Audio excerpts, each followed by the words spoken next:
right, we are recording. So happy Friday again, everybody. Welcome to Beyond the Steps. It's Friday, May 21st. I cannot believe we are almost at the end of May. Time is flying. It's great to be back live with all of you. We did an episode replay last week about why studios should embrace dance science with the fabulous Dr. Jeff Russell. We hope you got to watch that. It's living on our Facebook page at Apollo Performance. So if you haven't watched that episode, please check it out. It was so informative, such a wonderful chat. And we rarely get such a genius that we do with Dr. Russell. So again, take a look at that. So thank you to everybody joining us here on Facebook Live and here on Zoom.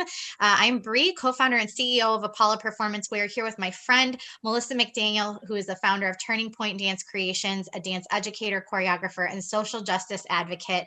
Today, we're discussing the pros and cons of having a no-touch policy with student athletes.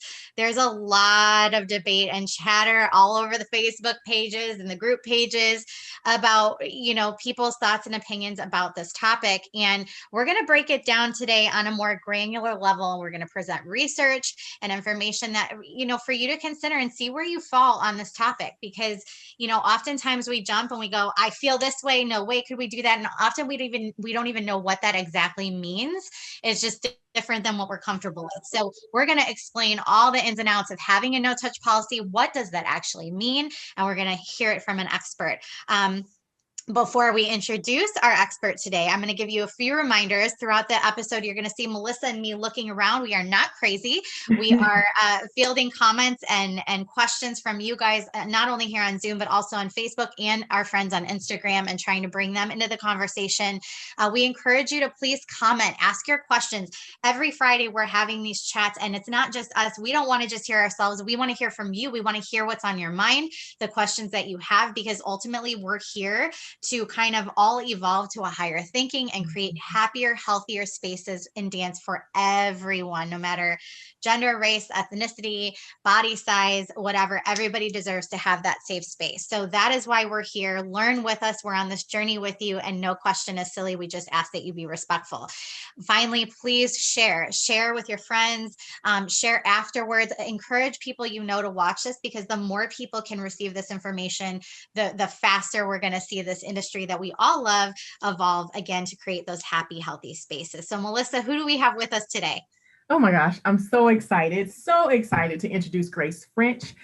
She is a classically trained dancer, dance educator, and founder and president of a nonprofit, the Army of Survivors.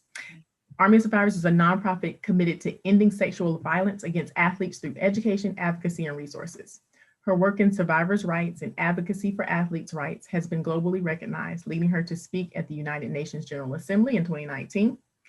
As a survivor of the now defamed Olympic doctor, she is one of the recipients of the Arthur Ashe Courage Award at the 2018 ESPYs, as well as a 2018 Glamour Women of the Year awardee. Grace, oh my gosh, I'm in the presence of greatness today. Thank you so much for being with us.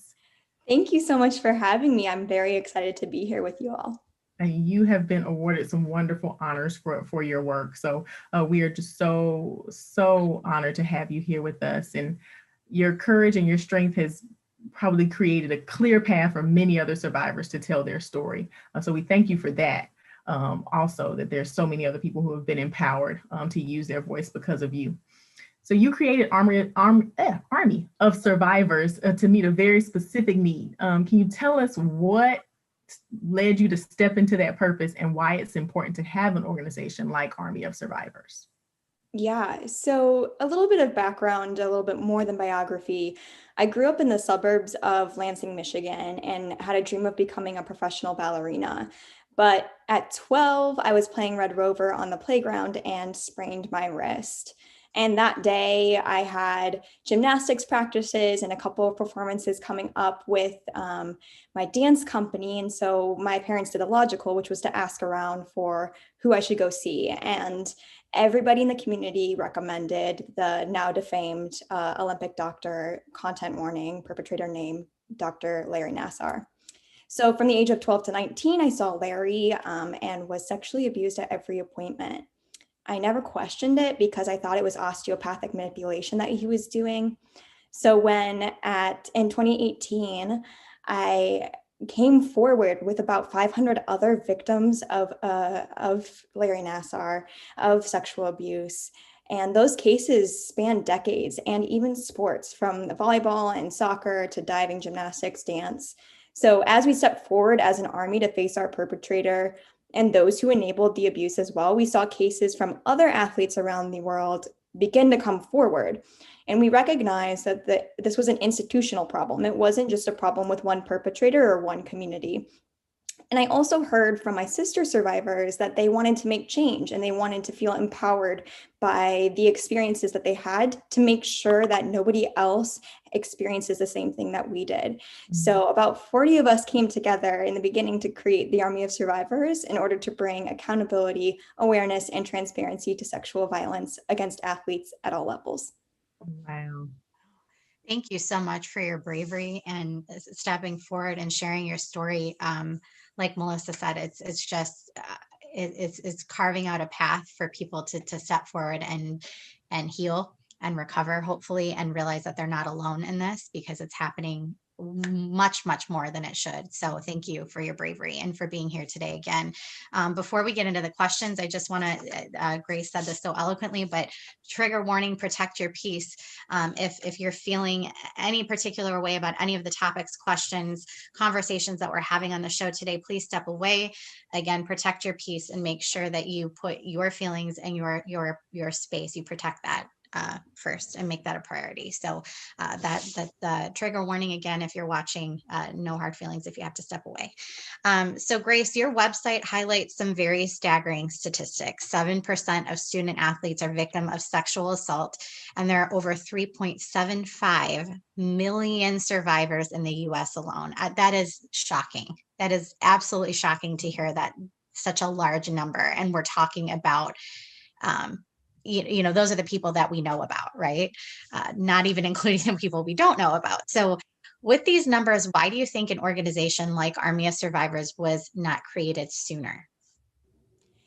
Yeah, I think simply put, we weren't talking openly about sexual violence 20 or even 10 years ago. I think the Me Too movement has really brought greater awareness to sexual violence at all levels from all different intersectionalities, and has given a voice to so many that were not being listened to or who were afraid to speak up because of the backlash and the stigma that used to exist and sometimes still does in some communities, with survivors and victims coming forward with their truth.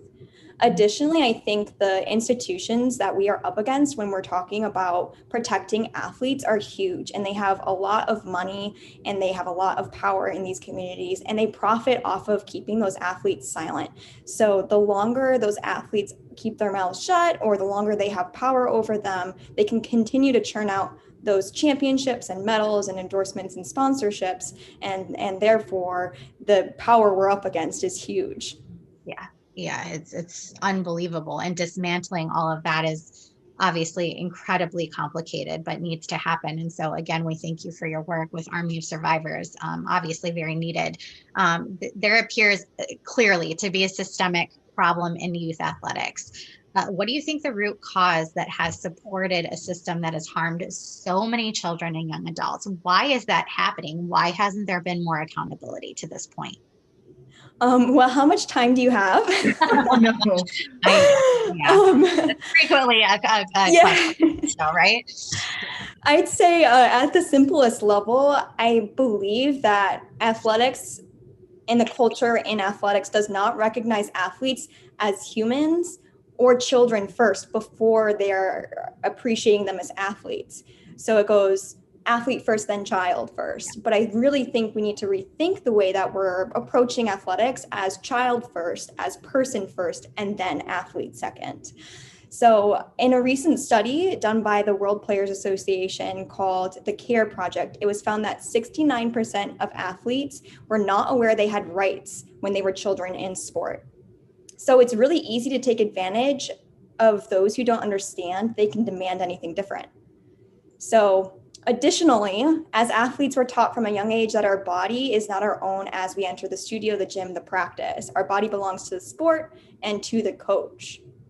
And then to your point about accountability, I think it comes down to who would enforce it. right now there's not really any type of enforcement method to incentivize studios, competitions, et cetera, to keep kids safe. There's no type of licenses to revoke, or there's no insurance system for studios for any type of abuse. So to me, it really comes down to enforcement. Yeah, it's a huge problem across the board. And again, fixing that is not simple, and it's not as easy as it should seem. It's clearly not simple, and we find that week after week after week on the show. So yeah, thank you. That makes a lot of sense. Yeah, that's just so sad. It seems so overwhelming.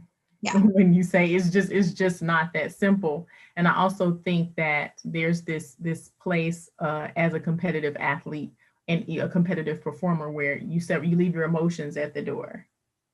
And that emotional detachment can lead to not being able to express yourself, or not even being able to process the emotions that you may be feeling when you're being victimized. Well, and because as dancers too, we're trained to emote and be something else and go into a pretend world, right? That probably helps people escape that a little bit for a minute, which is probably a little bit dangerous as well, because you're not really staying in those feelings and sitting in those feelings. You're able to escape and become someone else on that stage, and become someone else in the studio when you're rehearsing. And I wanted, to your point, Grace, like we all, as educators, I think as parents, I mean, there's no dance educator out there that doesn't, the intention is 100% pure. I mean, nobody does this. If you're a dance studio owner, you're not doing this for the money. I mean, that's not, you're in this for the love of kids, the love of dance, hopefully.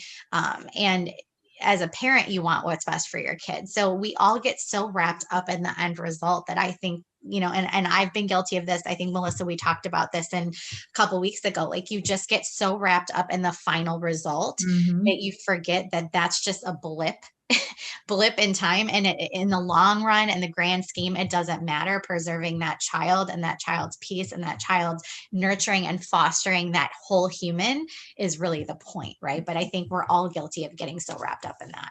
Yeah, including parents. Everybody Yeah. does. So we know this is happening at all levels, Grace: intermediate and entry-level athletics, high school sports, and even just from reading the research on your website, even at the college level. We consider, college level athletes to be young adults. Yeah. Do you find that there's an age group when student athletes are more vulnerable to predatory behavior like this than others? And if so, why?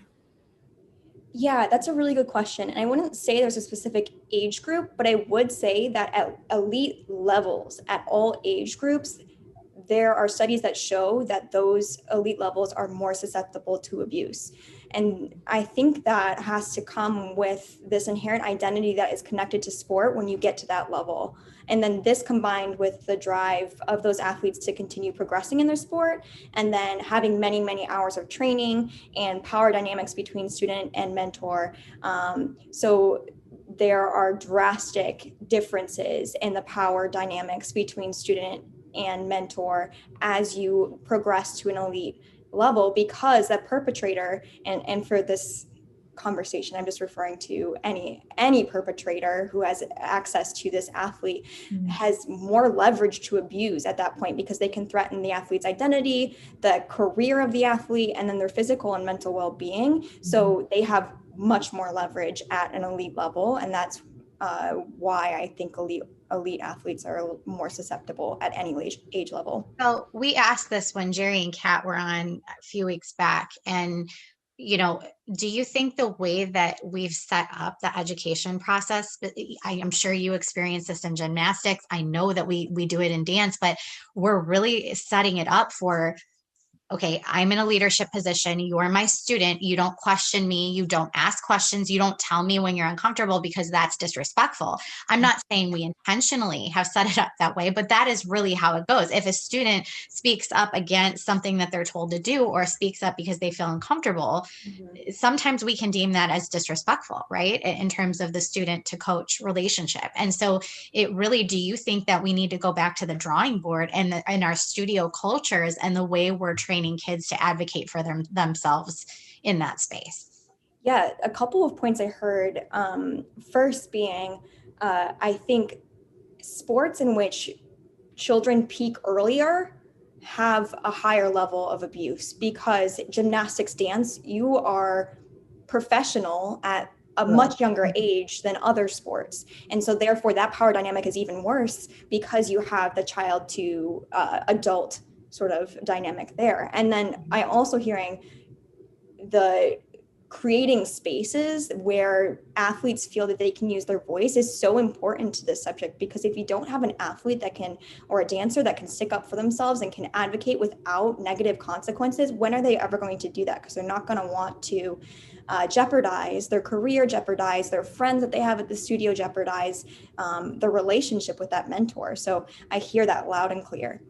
Yeah. And then it's this weird like dance between the old school mentality of like, that's disrespectful. And in my day, we wouldn't have been allowed to do that. But there is a reason, even as, parenting our children now, I have these discussions with my parents all the time and grandparents about like, well, you shouldn't let your so-and-so talk. Well, we're trying to get them to express their voice and find their voice, and, advocate for themselves and speak and say and understand clearly what their boundaries are as individuals. And it can be a hard thing to do, and it can be daunting because that's a lot of work that we have to go and undo at this point, right? And so it's going to take everybody taking the time and prioritizing that and going, there's a bigger reason for this that's not necessarily monetary, right? Because like money drives all the decisions, and it's really the bottom line. And so we really have to go, even though this isn't going to affect my bottom line, I have to make this a priority because it's what's right. Yes, absolutely. And Jen on Facebook Live just put this so well. I just love the way she said it. She said, "We demand compliance and call it respect," which is that really puts it in perspective, and it has to make you feel convicted as an educator. Like, oh, okay, just because a child does exactly what I tell them to do doesn't necessarily mean that they respect me. And because I issue commands doesn't mean that I am worthy of respect. It's about the relationship. So we could stay here forever and ever on this topic, but I do want to get to the no touch policy.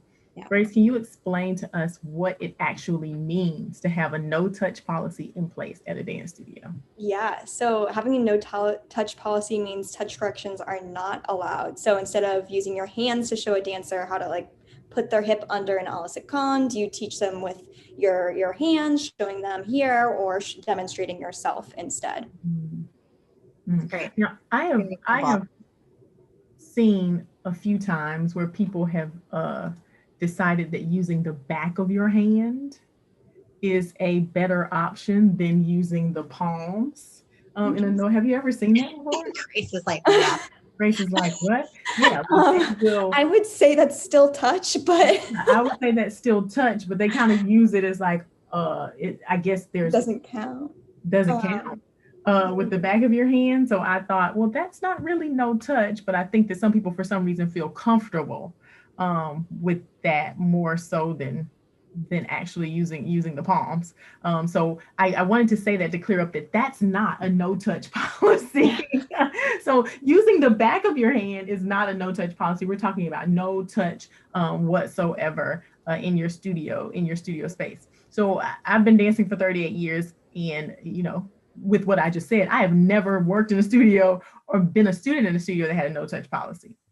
Do you find, and I've been dancing forever, I'm ancient. So do you find that the call for these policies is growing in dance and other youth sports now?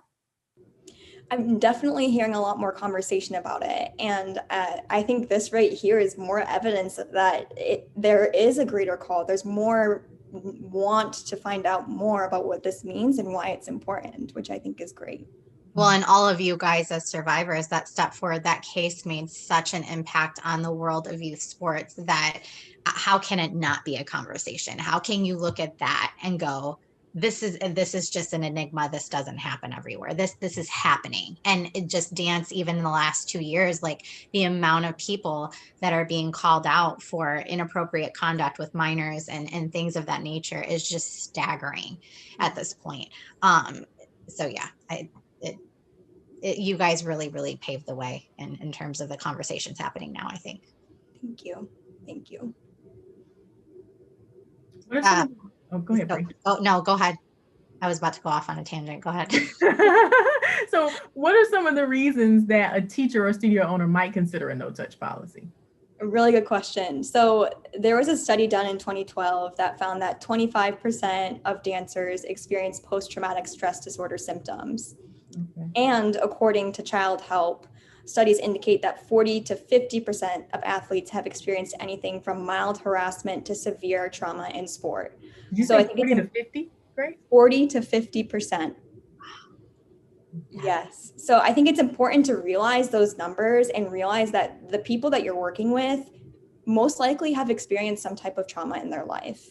And with that in mind, it's important to adjust to those negative impacts that trauma can have on a person.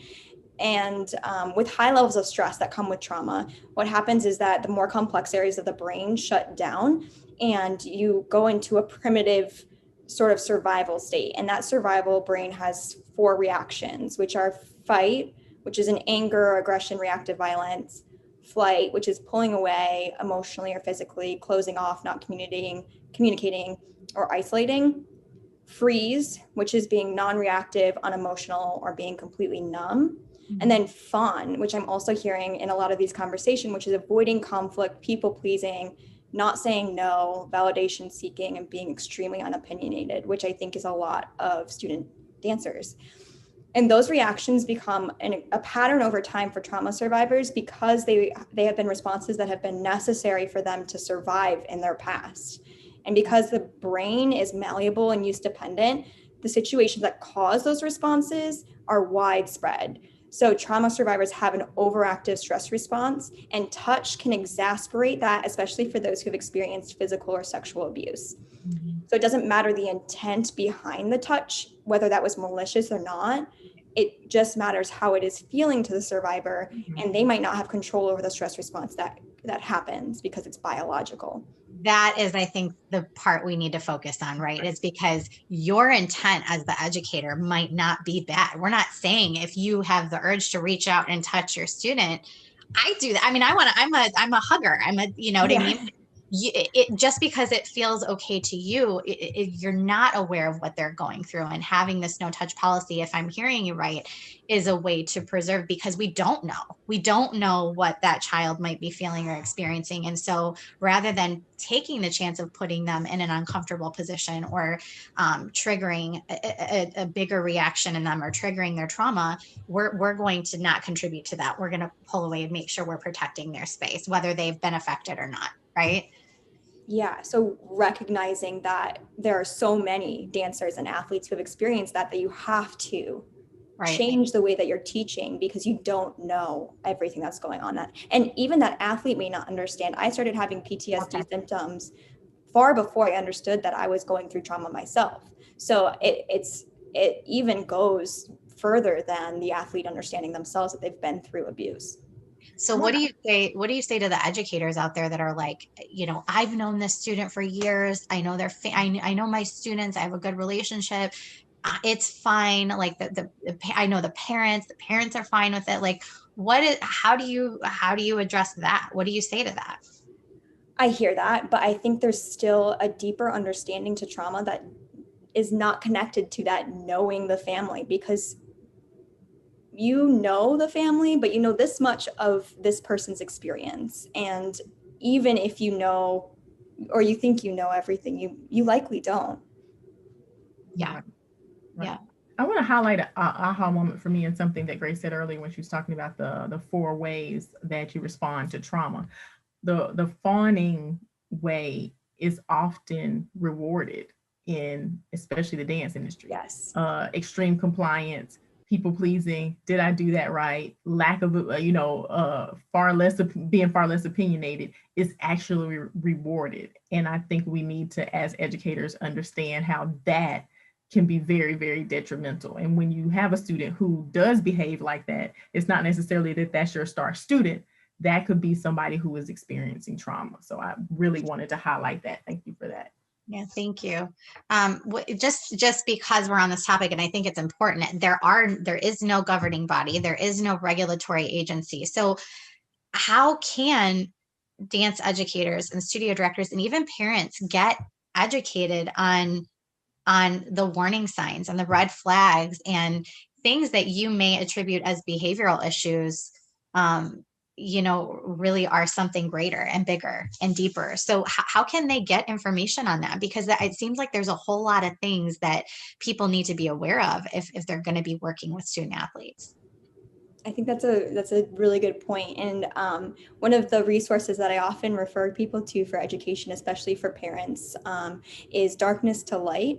They have an amazing program about warning signs of abuse, how to be trauma informed, and more for parents. Thank you.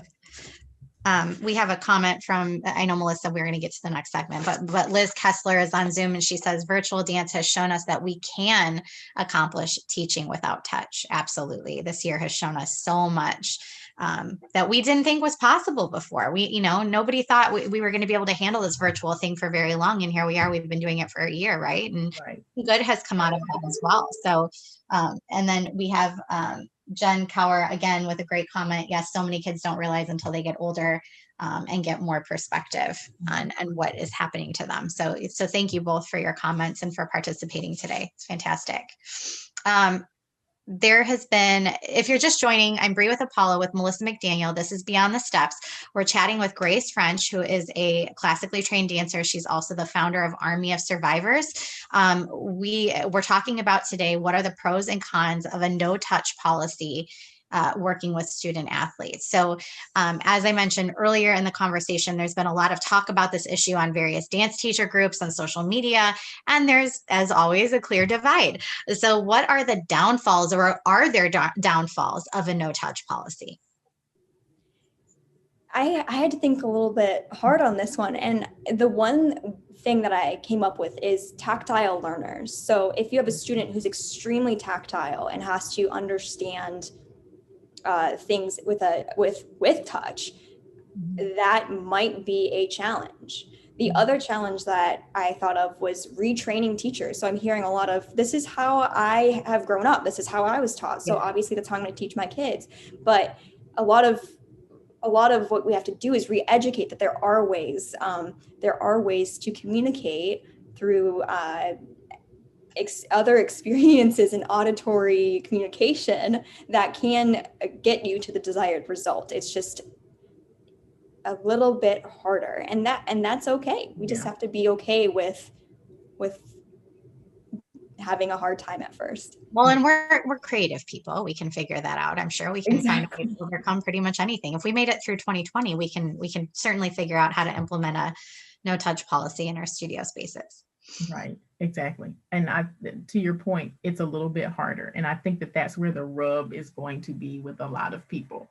Well, it's so much easier to fall back into what you know. And you already have a lesson plan, and it says you do this, and it says you do this, and and you've always gotten results from that. But we have to understand that we probably have to take a few steps back if we are going to institute policies like this and establish them, because there's going to be a learning curve for us. Well, and to give yourself grace and give your faculty grace, because we're not going to get it right 100% of the time, especially at first. But the fact that you're taking the steps and you're trying and you're putting forth the energy and you're recognizing, look, this is an important issue. I think that's the bigger picture, right? And knowing that we're working on it, and that's step one. So do you think, Grace, that not the back of the hand model, but a hybrid model. So a hybrid model where consent from the student is paramount. So basically it kind of gives them permission to opt in or out of a physical touch policy. Do you think that still poses the same possible issues? Do you think that that's a middle ground that we may be able to take, or what are your thoughts on that? So I do think that incorporating consent into any touch of the studio is incredibly important, whether or not you have a no touch policy or a hybrid model. But I think it's important to consider power dynamics when you're thinking about hybrid model, because if you're creating an environment where, like we mentioned before, those dancers or athletes don't feel like they have the voice to speak up, then they're not going to feel comfortable saying no. And that hybrid policy basically does not exist anymore if they don't have their voice and they don't have that power. So really creating an environment first and a culture first where athletes feel that they have a voice and are empowered would be crucial in having a hybrid model work the way that it's supposed to. Mm-hmm. Yeah. I'm totally going to go off on a tangent here for a little bit, Bree, I'm sorry. But we talked about earlier, there's no governing body. We always say that over and over again. There's no like real checks and balances in place. Mm-hmm. I think the other hard thing about possibly coming forward is, who do you come forward to? Yeah. Like there's really no place to go.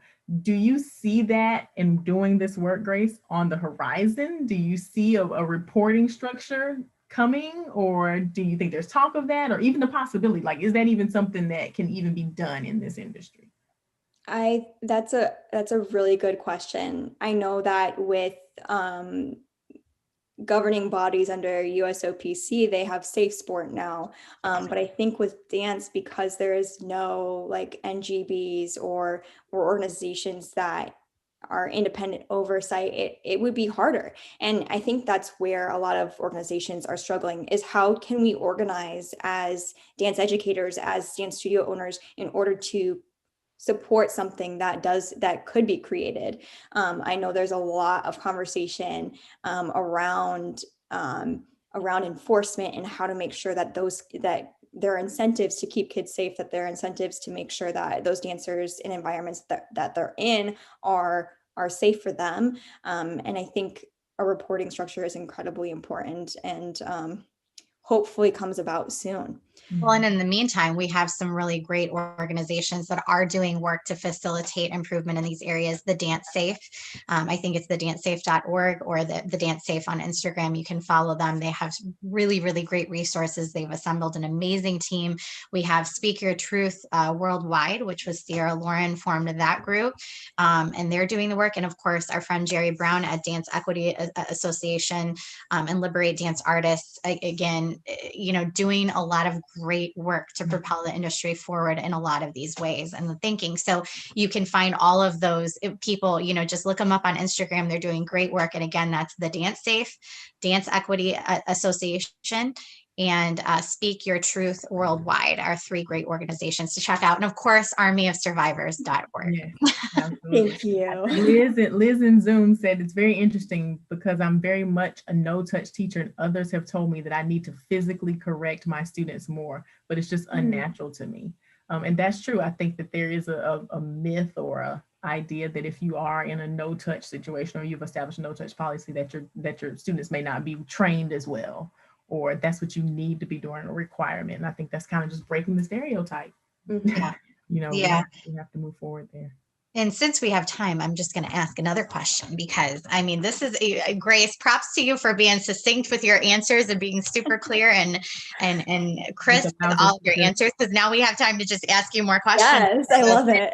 But let's talk about a situation where a student athlete comes forward to say they felt uncomfortable with a correction or a physical correction or an adjustment that was made. But as a dance educator, your intention was not to hurt them.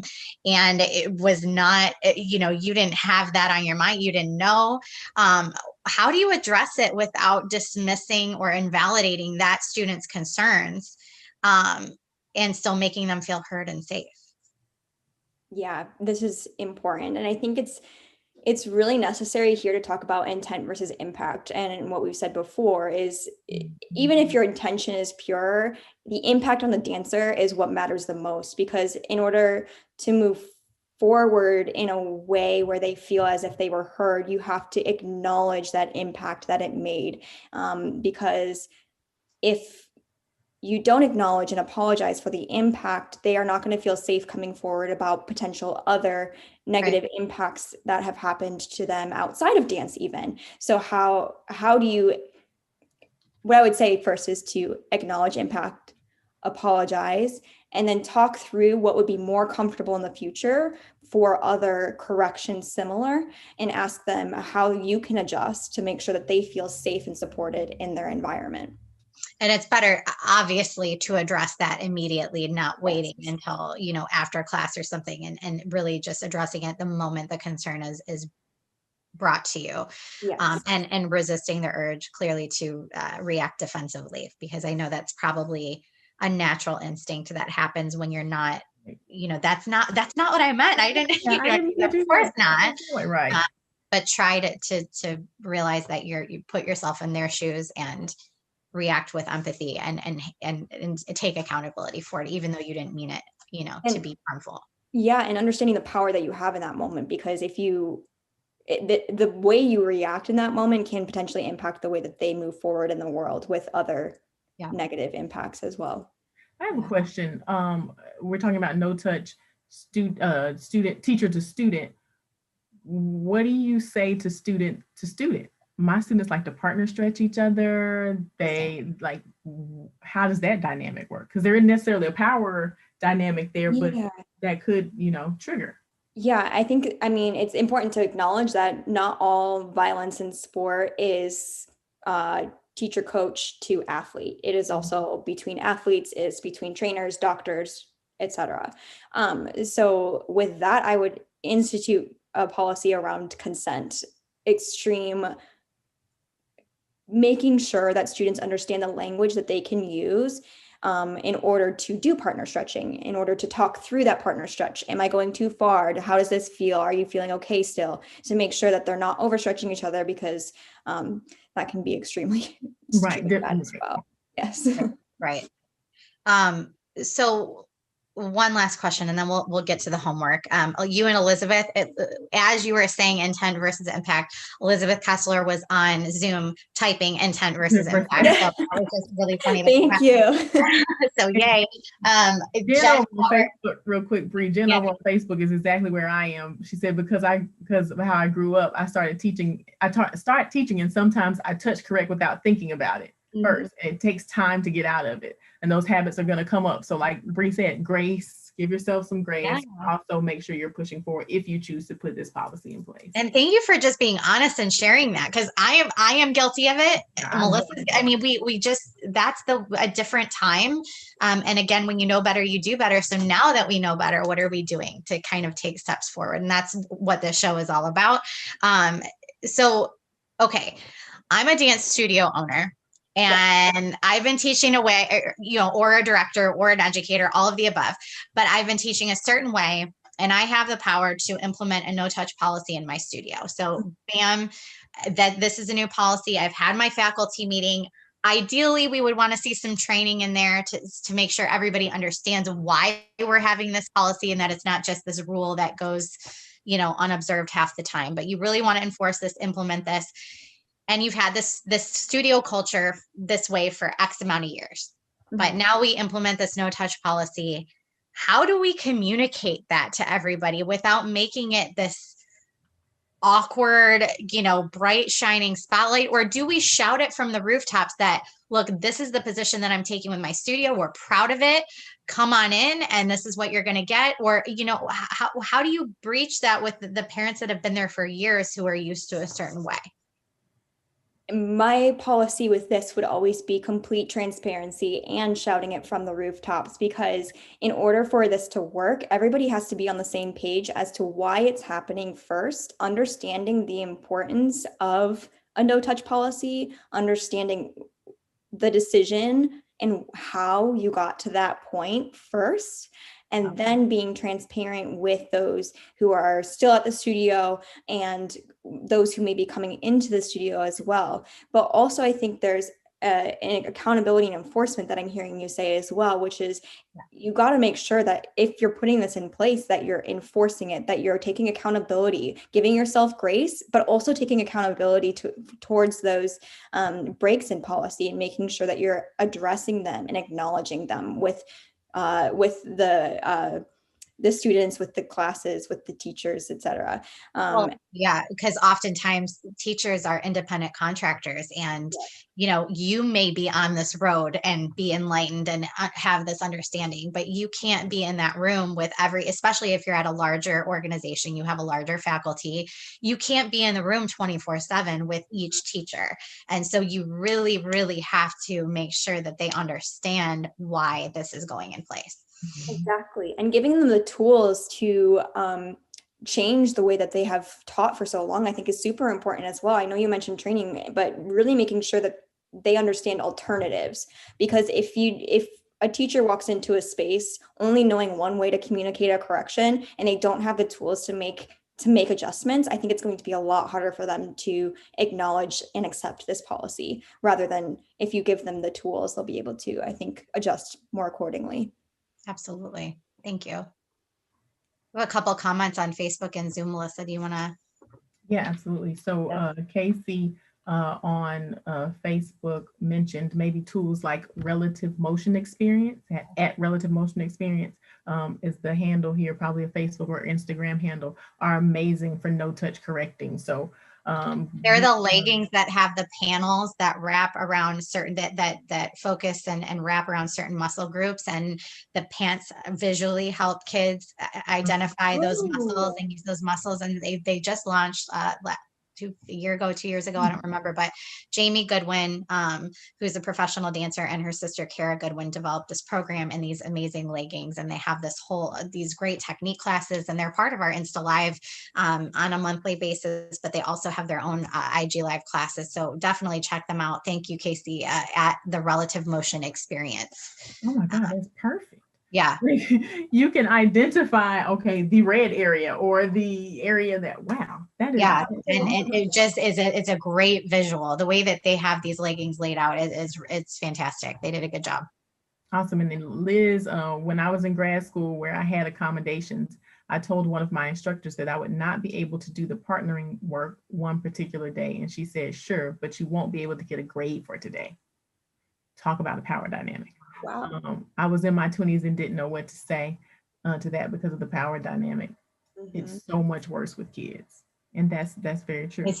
Especially in this culture that we have, this social media driven culture where, everyone's a celebrity, and you're like, if I just get them to talk to me, it's going to take me to the next level. I mean, and it's not just kids that feel this way. It's parents that see that who don't know better because they're, again, just trying to do what's best for their kid, and they don't know. So they're like, this person is famous. And, the power that gives that instructor is so crazy. And that's, I think, why we're seeing so much abuse of power happening now, is just we've had this celebrity culture now for a handful of years, and it's just gotten more and bigger and crazier. Yeah, definitely. Absolutely. Homework. We got homework. Thank you. There's so much great insight, and we got through all of our questions plus some. And again, thank you, Grace, for all the information. So we like to give homework on the show.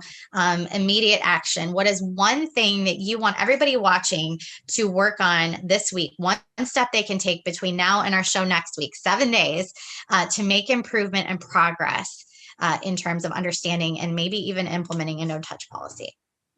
I think first, before the one step that I would like you all to take, I would like to plug the website for my organization, because I do think there are wonderful resources on there that do a really good job of describing the science behind trauma, so that you can deeply understand what trauma survivors are going through, to better understand why this is important. And we are at thearmyofsurvivors.org. I think the step that you can take between now and next week is to do some more research on the prevalence of abuse in sport, to really understand why this happens and how many people this is have been affected by this. Take time to reflect on that and realize how you can implement different policies. No Touch is an example of one of them, to make sure that trauma survivors are safe, that all athletes are safer in these environments that have those extreme power dynamics. Yeah, no, thank you. And I just had this thought, but before you take the step to implement it, I'm not saying don't implement it, but if you're like on the ledge and you're afraid your toe is like off and you're like, I'm afraid to really go forward and what that means and take that dive, can't you just start with your classes? You don't even have to tell anybody that you're doing it, but just start doing it and see. Maybe it's not as hard as you think it's going to be to implement a no touch policy. Maybe you can do it. And when you're ready and you feel more confident in that, then you take the next step. But don't you think that that's possible, or is that not the right way to look at it? I totally agree. And like someone mentioned, I'm sorry, I'm forgetting the commenter's name, but we already did this as dance educators. We've been doing this for a year. So try and implementing it in person, use the same language you were using over Zoom, think about it that way. That's actually a great way to think about it. So, in addition to visiting the armyofsurvivors.org and really learning about trauma and the impact of trauma on survivors and why we're talking about a no touch policy today, take little steps, go into class and see if you can get through a whole class period with a no touch policy in your own mind. You don't even have to advertise it, just do it and see how easy it is. It may not be as hard as you think. We also want to encourage you to take our Steps 2020 initiative course. This is a 4-part virtual course series. It's actually more now, but it's going to tackle topics like racism, gender inequity, sex abuse and prevention, dance medicine and science, nutrition, integrative dance, and more. But there are just modules that you can take on your own time. Each course was donated by leading experts in each field, and it's completely free to you. We incur the expense of maintaining the course, but Melissa's going to pop the link here into the chat on Zoom and Facebook so that you can take that course. You can go at your own pace. And again, this is by no means all the information you need, but it will give you a base solid foundation to be able to move forward in your own journey and your own education and some resources to help you do that. So again, that's the Steps 2020 initiative, completely free, and you can take that at your own pace starting today. We also encourage you to look into getting your studio YPAD certified. Our friends at Youth Protection Advocates in Dance are doing great work to keep kids happy, healthy, safe, and dance, and certifying studios and now conventions and competitions to be YPAD certified, meaning that they are safe spaces for dancers. So, and they have to go through a very rigorous certification process to get that. It's not something that everybody just gets handed. They have to do the work. And so again, encouraging you to visit them at ypad.org. We're also going to pop the link in the chat for 25% off a certification. So there's a link that you can get certified. And if you enter APOLLA, all caps, APOLLA 25 at checkout, you'll get 25% off that certification. So it's a nice little savings for you. And again, I want to just say one more time, you want to visit the armyofsurvivors.org and also check out the Dance Safe, Speak Your Truth Worldwide, and our friends at DEEA.org, right? I always forget the other E, but Dancers Equity Association. So check them out.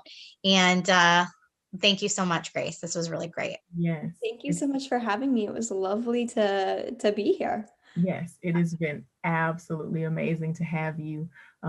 Thank you so much for being here. Thank you to everyone who was watching and who hung in there with us and who commented and just made this conversation even more robust. There's, of course, more and more that we can talk about, and we love to hear follow up to this. If you are an educator who's trying it, like Bree said, who's tried it one class, come back and comment and let us know how it's going and what you've learned and what your learning is. This is a learning community as much as it is a listening community and a discussion community. We want to learn from each other as much as we possibly can. And maybe we can have Grace back and do like a follow-up chat. Absolutely. Absolutely. We already have requests. Elizabeth Kessler is asking, can we please bring you back? So yes, we will absolutely bring her back. Yes, absolutely. Thank you, Bree, for being here today with me again this Friday. as always, we have just decided to take this journey and run with it. And it's just been an absolute pleasure. So thank you so much. Anybody who's out there watching on Facebook, anybody who is here on Zoom can watch this episode and share it as much as they possibly can and want to. Go back to Apollo Performance on Facebook, and it's under the video section. Just click that little share button and you can share it to any of the dance teacher groups that you're with. You can share it with your parent population, your teacher population, however it is that you want to share it. Also on Instagram at TPDC_on_IG. There's a link in the bio that has all of the episodes in a YouTube playlist. So you can also see all of the episodes there, including this one. So thank you so much for joining us. Next week is Memorial Day weekend. We are taking some time to be with our friends and family on that weekend, also just to pay some honor to those who have sacrificed and made the greatest sacrifice of their life for protection of our country and the people who are in it. So we will be doing a replay next week, and that replay is one of my favorites. Dr. Bonnie Robson and Jackie Haas. That was a good one. It was a good one. It was a good one. Are going to talk about how do we identify and mitigate stress on competitive dancers. So that replay will be going up at 2 p.m. Eastern time next week. Same time, same place, just a little bit of a replay, a little bit of a flashback. So thank you. We hope that you can join us there. We will be back live on the next week. So catch us there. And until then, we hope that you continue your journey beyond the steps.